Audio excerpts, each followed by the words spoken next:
burn your boats might mean to us, right? But we believe, and the name of the podcast indicates it, that, the boats are always burning. Either you're preparing to create financial freedom and stuff for yourself, or somebody is going to take your spot. Nathan, what does the concept of burn your boats mean to you? When people say to you, you got to burn your boats, what does that mean to you? Well, I can so easily visualize, being in the boats, traveling from somewhere, committed to some mission, getting on shore, looking at your men and being like, guess what? Grab the gasoline. We're doing this and whatever this is. And so I think, when I hear burn the boats, I literally, think of being all in on something, and whatever that might be, you literally make a commitment to yourself.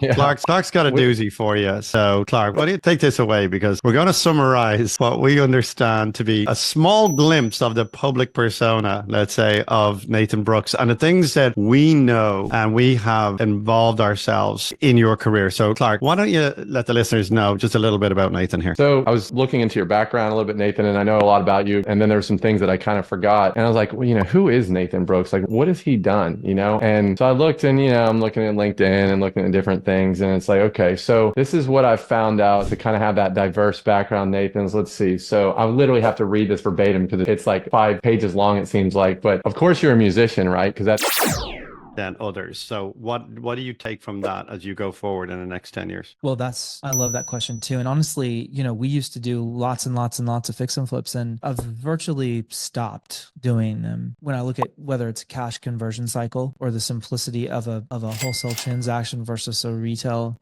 flip transaction, or when you tack on, from acquiring a property to renovating a property to listing a property and selling a property, inspections and all these things, like you said, there's probably thousands of things in there. I also look at just time, so what is my time? What's my commitment in this transaction?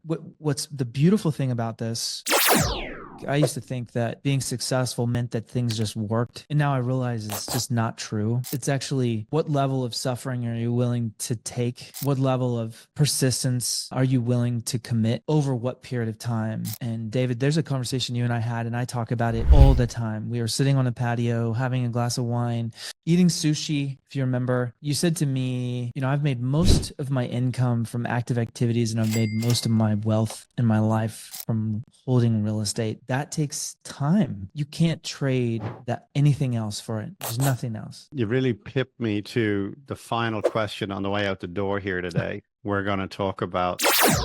You mentioned you had both sides. You had local American workers that you're paying. There's more strings attached. There's insurance, and there's taxes, and a bunch of things, whereas you can just, potentially pay like a VA provider just one check every week or whatever it is. But you said that you had more success with them being able to just like hire someone on and be like, good luck, here, I'm sure you'll figure it out. That's how most people fail. But the mentality of a VA, can you talk a little bit about the mindset of why you think a VA is more successful in your business and you had to fire some of your American workers? I'm more interested in the mentality of why you think that was the result of that. If anyone's tried to hire somebody recently,